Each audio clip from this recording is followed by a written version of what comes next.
pemerintah Provinsi Gorontalo terus bergerak untuk meneguhkan pencapaian pembangunan dalam mewujudkan masyarakat yang maju, unggul, dan sejahtera, sebagaimana visi misi RPJMD 2017-2022. 10 tahun kepemimpinan Gubernur Gorontalo Rusli Habibie dan Wakil Gubernur Idris Rahim, kinerja pembangunan daerah menunjukkan perkembangan yang nyata. Dari sisi indeks pembangunan manusia di tahun 2012 sebesar 64,16 poin dan di tahun 2021 mencapai 69 poin. Pertumbuhan ekonomi Provinsi Gorontalo selama 10 tahun terakhir berada di atas rata-rata nasional, yaitu di atas 6%.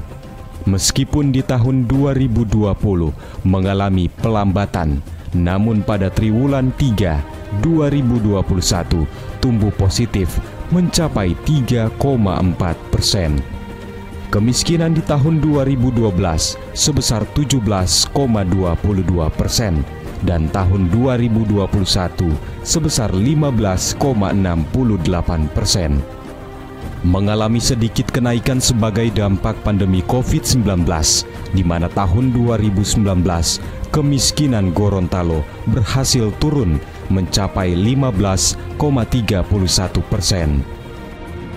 Sektor infrastruktur menjadi yang paling terasa di periode pemerintahan Rusli Idris.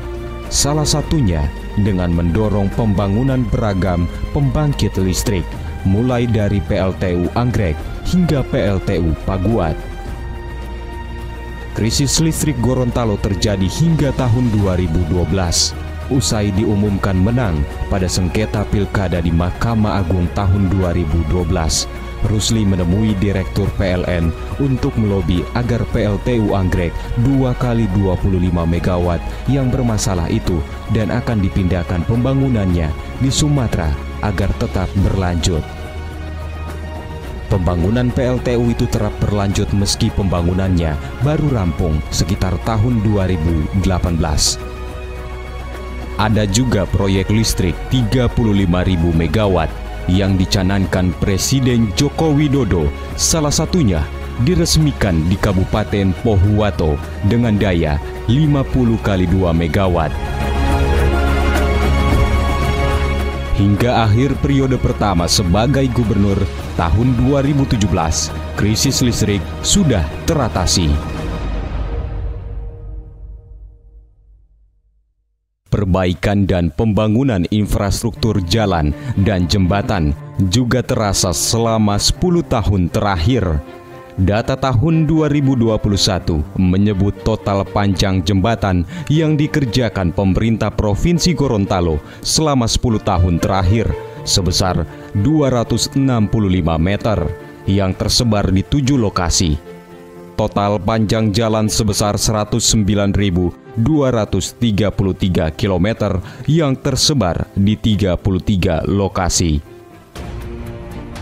Ada juga pembangunan Bandara Jalaluddin Gorontalo, Bendungan Randangan, Rumah Sakit Ainun Habibie, Bendungan Bulango Ulu, serta yang paling prestisius, yaitu pembangunan Jalan Gorontalo Outer Ring Road atau GOR. Jalan GOR menjadi salah satu yang prestisius karena dinilai oleh sebagian kalangan sebagai ide yang gila. Jalan sepanjang 32 km itu dinilai mustahil bisa dikerjakan karena perencanaan keuangannya ditaksir mencapai 8 triliun rupiah, 4 kali lipat dari APBD tertinggi pemerintah Provinsi Gorontalo saat ini.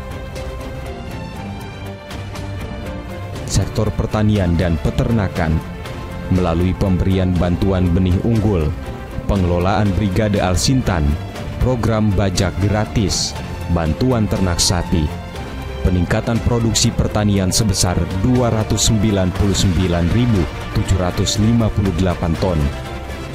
Produksi jagung mencapai 1,5 juta ton, mengalami peningkatan dibanding tahun 2020. di sektor kelautan dan perikanan untuk mendorong peningkatan nilai produksi perikanan telah banyak hal yang dilakukan, antara lain bantuan perahu fiber sebanyak 659 unit atau sebanyak 1.977 orang penerima manfaat, bantuan kapal Inkamina atau Mina Maritim 30 JT sebanyak 36 unit atau sebanyak 3.459 orang penerima manfaat, bantuan motor bercoolbox sebanyak 582 unit untuk 582 orang penerima manfaat. Hasilnya, produksi perikanan tangkap 136.783 ton pada tahun 2021. Produksi perikanan budidaya 31.713 ton dengan nilai tukar nelayan dan pembudidaya sebesar 96,73. Bantuan sosial melalui pemberian bantuan pangan gratis dan atau bersubsidi juga menjadi andalan Rusli Idris. Program yang diberi nama Bakti Sosial NKRI Peduli itu memberikan bantuan pokok yang disubsidi pemerintah menjadi serba Rp5.000. Komoditi yang dijual yakni beras, telur 10 butir, bawang merah, bawang putih, rica, dan ikan segar masing-masing setengah kilogram. Ada juga minyak goreng 1 liter dan gula pasir 1 kilogram. Baksos NKRI Peduli terus mengalami modifikasi model pemberian bantuan. Saat pandemi COVID-19, komoditi tersebut diberikan secara gratis kepada 90.000 kelompok penerima manfaat. Selain itu ada juga pasar murah untuk umum yang disubsidi harganya menjadi sangat murah. Di bidang kesehatan, bisa dilihat dari jumlah kepesertaan jaminan kesehatan yang pada awal pemerintahan Rusli Idris mencapai 357.035 jiwa. Angka ini terus mengalami penyesuaian seiring kebijakan pemerintah melalui BPJS, baik dalam hal jumlah tanggungan masing-masing pemerintah dan nilai tanggungan, sehingga pada tahun 2021 menjadi 92.415 jiwa. Rintisan pembangunan Rumah Sakit Ainun sebagai satu-satunya rumah sakit provinsi juga patut diapresiasi. Dengan dana yang minim, pemerintah provinsi giat memperjuangkan sumber-sumber pembiayaan lain agar rumah sakit itu menjadi rumah sakit rujukan tipe B pertama di Gorontalo. Pemerintah Provinsi Gorontalo juga telah melakukan pembenahan dari sisi tata kelola pemerintahan dalam kerangka reformasi birokrasi. Hal itu ditunjukkan dengan berbagai penghargaan pembangunan yang telah diraih di tahun 2021. Di antara opini atas laporan keuangan dengan predikat wajar tanpa pengecualian. Capaian Korsubgah KPK melalui Monitoring Center for Prevention atau MCP naik menjadi 89,72%. Kinerja pelayanan terpadu satu pintu dengan kinerja percepatan pelayanan daerah kategori sangat baik dan indeks inovasi daerah dengan kategori inovatif. Kinerja tim pengendalian inflasi daerah juga pada predikat terbaik. 10 tahun perjalanan NKRI dengan segala pembangunan yang merata di segala sektor membuktikan keseriusan pasangan gubernur dan wakil gubernur Rusli Habibie dan Idris Rahim dalam membangun Provinsi Gorontalo ke arah yang lebih maju. Butuh tekad yang kuat, nyali yang besar, dan hati yang ikhlas agar visi utama NKRI yakni Gorontalo Unggul bisa terwujud.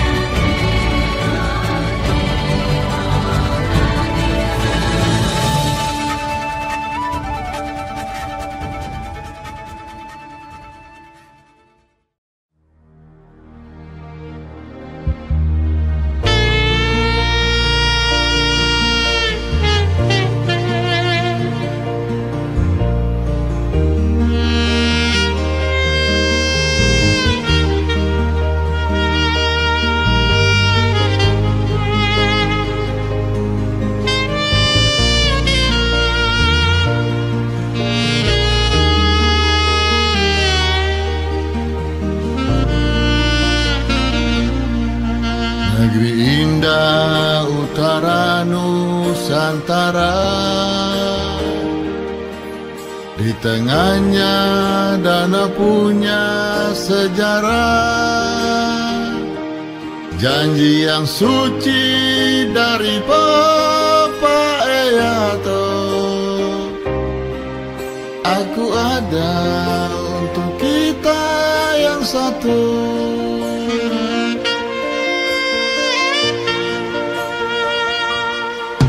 Jalan-jalan yang muluslah membentang, sekolah lancar dan rakyatnya pun pintar, sehat semangat dalam dekapan cinta, bangun negeri lebih berjaya.